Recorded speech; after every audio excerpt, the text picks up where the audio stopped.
All right, what's up, everybody? I know y'all have seen this story come up on your social media timelines, whether that's Instagram, TikTok, Facebook, whatever. And basically, the headline reads: Man stares his lawyer down after being found guilty on his charges.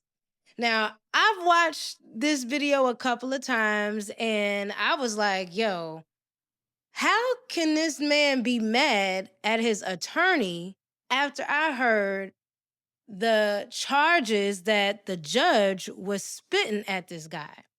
I mean, all types of murk charges, um, and other criminal charges, I guess, if that's what you want to call it. We'll hear what she says later on in the video. But I just thought it was really interesting. I did wonder what he was thinking. And at first, when you look at it, it does, you would assume that he is looking dead at his attorney. Um, but once again, it's like if you hear the charges that this judge is spewing out at sentencing, I don't understand why you would be mad at your attorney. What could you have possibly expected? So, with me doing my research, because sometimes these headlines be giving wrong information or giving you half truths or not the full story, I decided to do a little digging and figure out who he was and what exactly he did. And actually, the story is kind of high profile in the state of Georgia, Atlanta to be exact, where he actually was involved in the murking of a well known and respected school coach. And it even made it to First 48. So let's deep dive into this and see what all we got going on here. Felony murder, I sentence you to life without the possibility of parole. Count 2, violation of Street Gang Terrorism and Prevention Act, I sentence you to 20 years consecutive to count 1. Count 3, violation of Street Gang Terrorism and Prevention Act, I sentence you to 20 years consecutive to count 2. Count 10, hijacking a motor vehicle, I sentence you to 20 years consecutive to count 3. Count 11, violation of Street Gang Terrorism and Prevention Act, I sentence you to 20 years consecutive to count 10. Count 12, violation of Street Gang Terrorism and Prevention Act, I sentence you to 20 years consecutive to count 11. Count 13, possession of a firearm during the commission of a felony, I sentence you to 5 years consecutive to count 12. Count 14, violation of Street Gang Terrorism and Prevention, felony murder.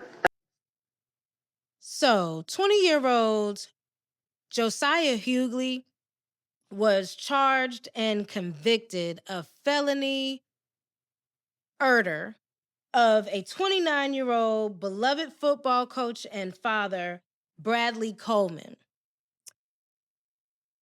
I remember seeing this story on the First 48 some time ago.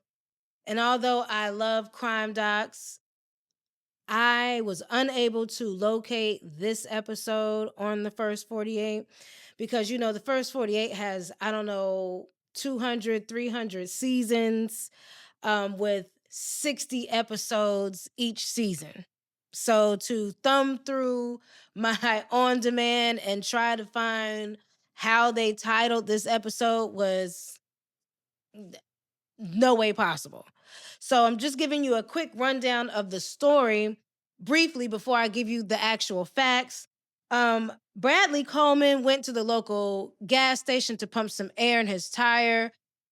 Meanwhile, while he was there, Josiah and two of his friends, who were all alleged gang members, tried to rob Bradly of his Charger or Challenger, one of those cars. Now, as Bradly was pumping air in his tire, these three gentlemen decided to take it upon themselves to attempt to rob him However, the robbery went wrong because they somehow got blocked by another car.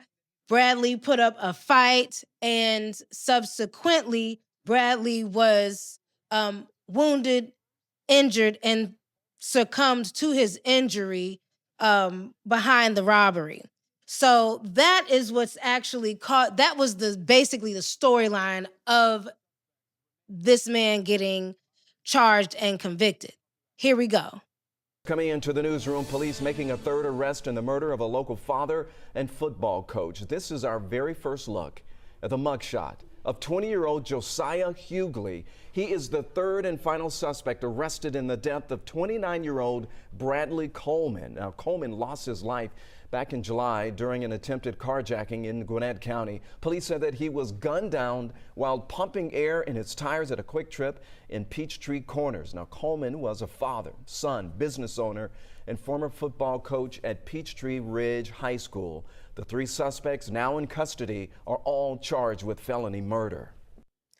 Now, the blessing in this is that Josiah decided to face his consequences like a man and hold himself accountable for his actions and his contribution to taking the life of Bradly Coleman, the beloved father, son, and respected football player in Gwinnett County.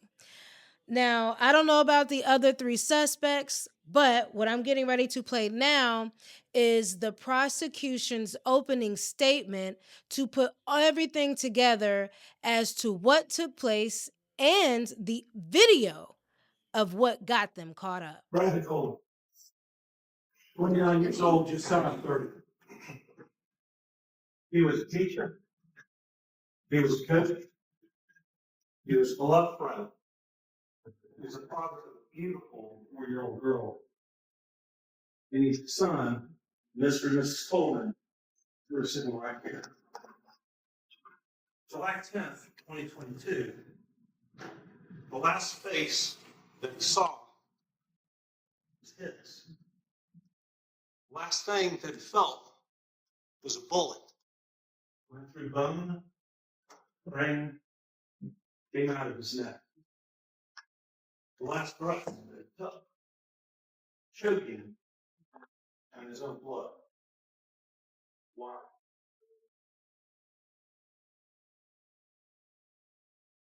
Because they wanted a car.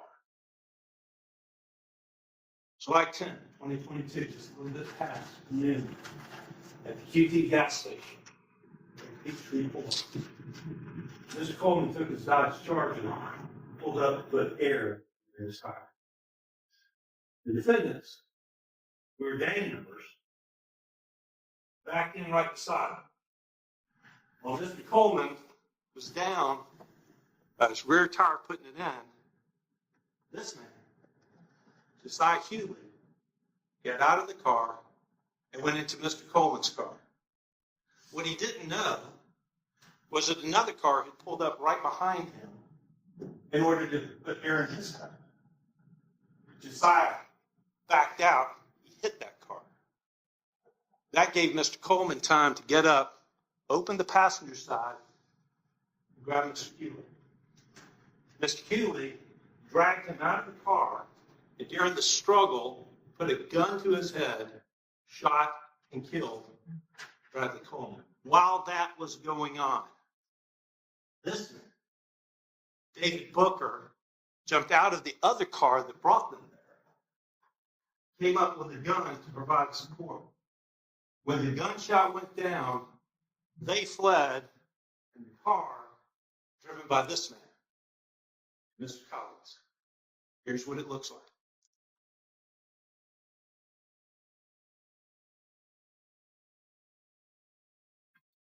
Mr. Coleman's car.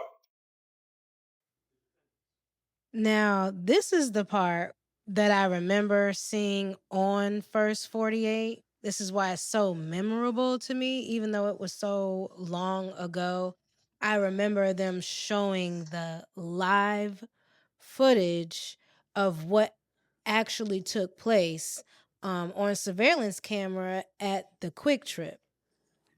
So as you can see, all of them seem to be, well, all of them, I mean, all three of the suspects seem to be plotting on Bradly.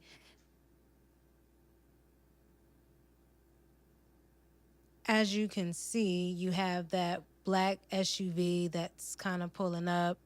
The three suspects already pulled or backed in next to Bradly as he was pumping the tires. That SUV comes up as Josiah is in the car tussling with Bradly. And that's when the other suspects get out and try to help Josiah. And it seems like there was some kind of tussle. A firearm was brandished, and then it went off, and the victim was actually hit by that firearm. And as you can see, like, the suspects are running off without even getting what they set out to rob Bradly for. So it was just senseless, careless, altogether. It's crazy. Josiah Hughley was the shooter, that David Booker provided armed support, and that Miles Collins drove them to the QT and away from the QT. The evidence is also going to show that these two members are part of the Nine Trey Bloods, a violent gang that is known for stealing cars, as well as sex, money, murder. How are we going to show that? Because you're going to see the gang evidence. Now, this brings us back to where we all began, which is sentencing. And I want to let you all know that although the attorney was looking at him for whatever his reaction was going to be, I don't know what she expected it to be, but he wasn't looking at her. He was looking at the judge, because the judge wanted to look directly at him as she was handing out this conviction, this sentence for the crimes that he committed. As you will see in this final clip, the judge called his name and said she could not see him. So the attorney moved where she could have a clear view of Josiah as she was handing out these life sentences for his Josiah crimes. Hughley. I can't see him. Mr. Hughley, count 1, felony murder. I sentence you to life without the possibility of parole.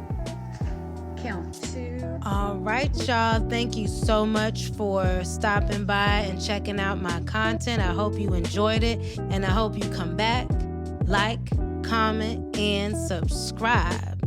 I'm just saying.